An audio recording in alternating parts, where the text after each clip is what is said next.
This might be the worst hangover I've ever had.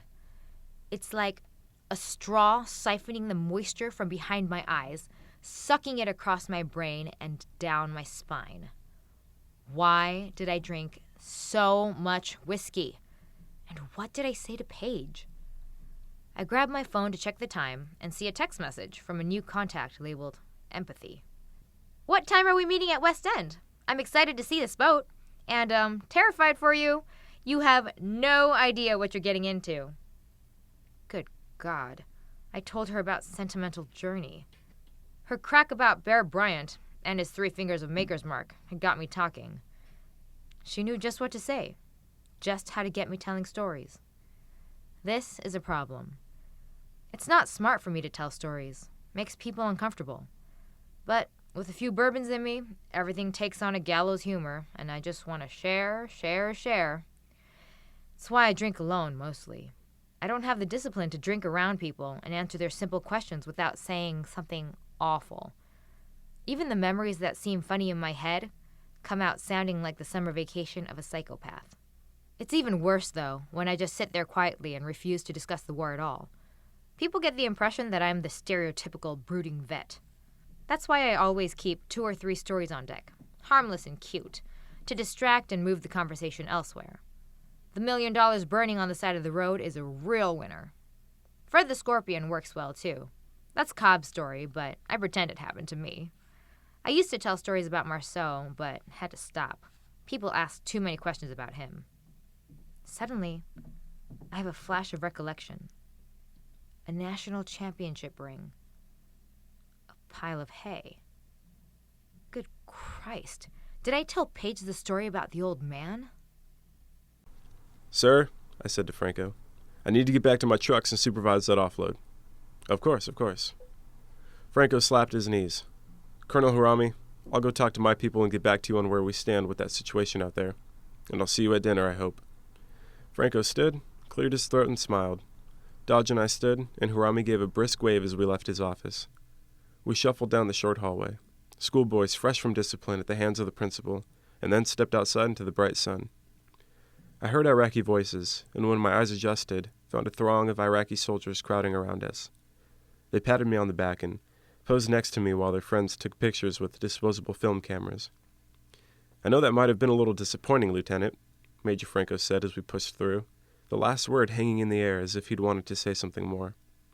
We walked through the field, past bound and staged prisoners, towards the advisory team's headquarters on the other side. Iraqi soldiers busied themselves by picking up prisoners 2 at a time and leading them to their barracks.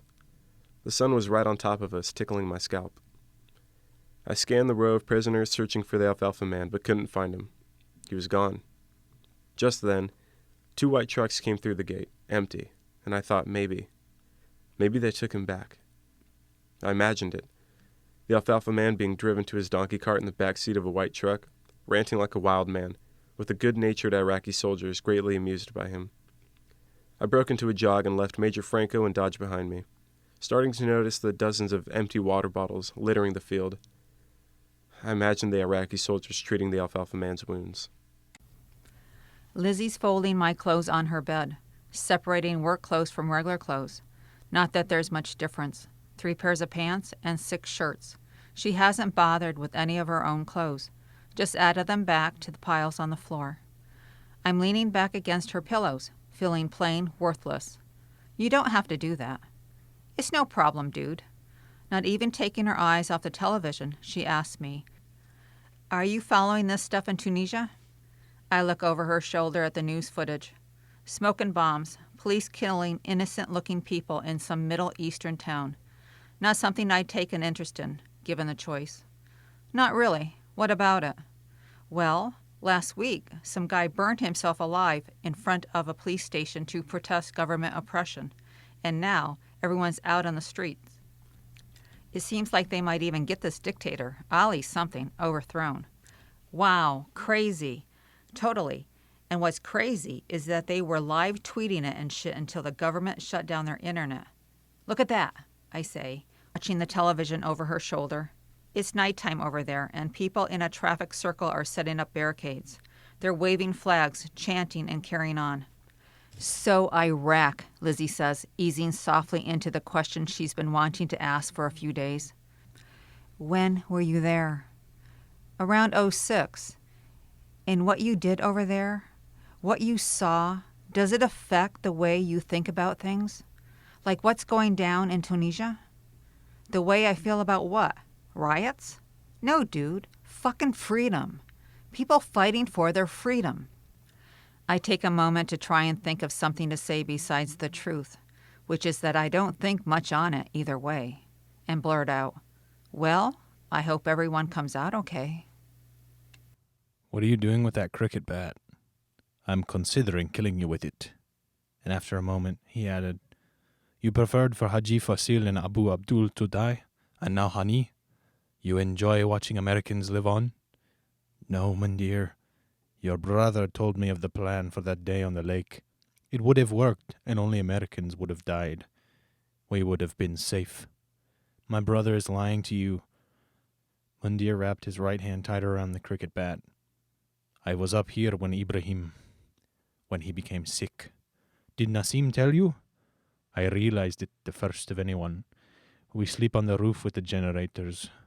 When they run out of fuel and it becomes too hot in the house. Sheikh Hamza has abandoned us and taken the petrol with him. But we still have the curbstones and people still pay for them. In fact, the Mercedes had 5 hollow curbstones in the trunk, prepped and ready for delivery in the daylight. After I carried Ibrahim down to the car, in the panic to leave, we forgot about them. All of us. Your father and brother drove off, taking Ibrahim to Fallujah, with 5 hollow curbstones in the trunk. I swallowed. How many checkpoints between here and the hospital? At least 10, Mundir shrugged, and the trunk would be searched at each. How sick was Ibrahim, if the Americans have him? If they took him to the hospital? You will never know, Khatib. Mundir finally turned to look at me. I stood and put my hands in my pockets. If I see your father again, I will tell him you are here, just so he knows you are free, and then nothing else. I understand. Leave and never come back. Now, or I'll kill you on this rooftop so that Nassim won't hear it. I opened my mouth to apologize, but felt Mundir pressing the edge of the cricket bat up into my ribs. Never another word. Go. I admired the view for a moment before turning to leave, the river twisting north into desert with the moon lighting its path. He got up and gave a big speech about getting over it. Heads back in the game. And while that might have been the right message from a leadership point of view, it wasn't effective. It didn't put anyone's head back in the game. No one knew the procedure before Gunny Stout died. He was the company's first, and we had to learn on the fly. We messed up the family notification message. We messed up his personal effects. We messed up everything. For starters, we needed a new comment for the personnel status board. We couldn't just subtract one from the company's total strength, apparently. We had to keep him on the morning report until after Mortuary Affairs had prepped his remains for transport. But how to list him?